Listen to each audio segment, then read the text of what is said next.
Assalomu alaykum barchaga. Ayni damda Surxondaryo viloyati Denov tumanidagi sobiq Bobo dehqon bozorini hududida turibman. Bu hududga kelishimiz sababi shundan iboratki, 2024-yil dekabr oyida Denov Mall savdo majmuasi qurilishiga start berilgandi. Buni ijtimoiy tarmoqlarga e'lon qilingandi. Denov Mall savdo majmuasining taqdiri nima kechdi, shu haqida bilish uchun shu yerga kelganman. Ayni damda hozir quruvchilarga shu savollar bilan yuzlanamiz. Assalomu alaykum. Assalomu alaykum. Aka o'zingizni tanishtirsangiz. Biz shu yerda quruvchilarimiz. Ismim Jamshid. Shu yerda qurilish ishlarini boshladik.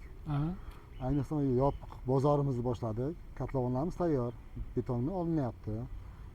Gidroizolyasiya boshlandi. Bizda hozirgi jarayon shu yerda ish ketyapti. Bu yerda Denov Mall quriladi. Denov Mall.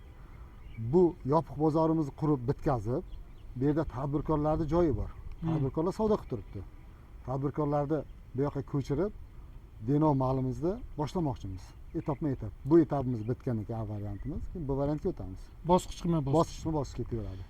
Hozir siz aytmoqchisizki, mana shu joyda hozir mana kotlovan qozilgan, zasipka bo'lgan ekan, men ko'rdim, stiyajka bo'lgan ekan, gidroizolyatsiya bo'layotgan ekan, hozir quruvchilar tomonidan ish olib borilyapti. Bu joy, hozir tushuntirib o'taman, bu joy qabristonga ketadigan yo'l, Navbahor ko'chasi, bu adashmasam Nozim Mirzayev ko'chasi. Mana shu burchakda usti yopiq bozor qurilar ekan. 5 qavatli. 2 qavatlisi esa bu avtoturargoh. Bu jami 7 qavat bo'ladimi? 7 qavatli bo'ladi. Bu usti yopiq bozor. 2 qavatli avtoturargoh, 5 qavatli usti yopiq bozor bo'ladi.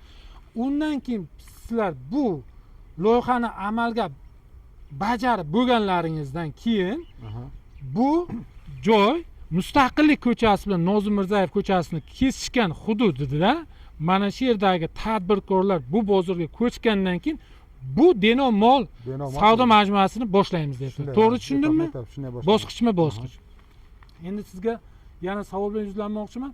Bir necha minut oldin ijtimoiy tarmoqlarda shu hududda ham 16 qavatli uylar quriladi deganda, siz nima deb izoh berasiz? Haqiqatan ham mana shu hududda 16 qavatli uylar quriladimi?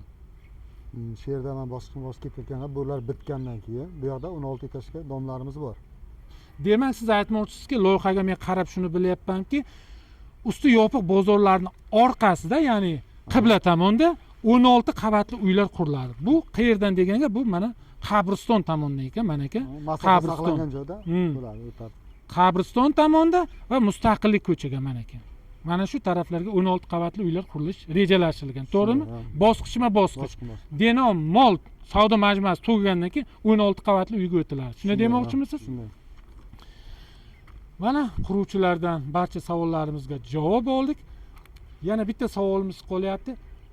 Hozir usti yopiq bozor 7 qavatli qachon bitadi? Ish ketyapti, chunki bu yerda ketyapti. 1 yili 2 oylarda bitkazib topshiramiz, xudo xolasa. Nasib, inshaalloh, xudo xolasa. Ishimiz bo'lib tursa. Bu savolimizga ham javob oldik. Barchaga rahmat e'tibor qaratganlaringiz uchun. Sog' bo'linglar.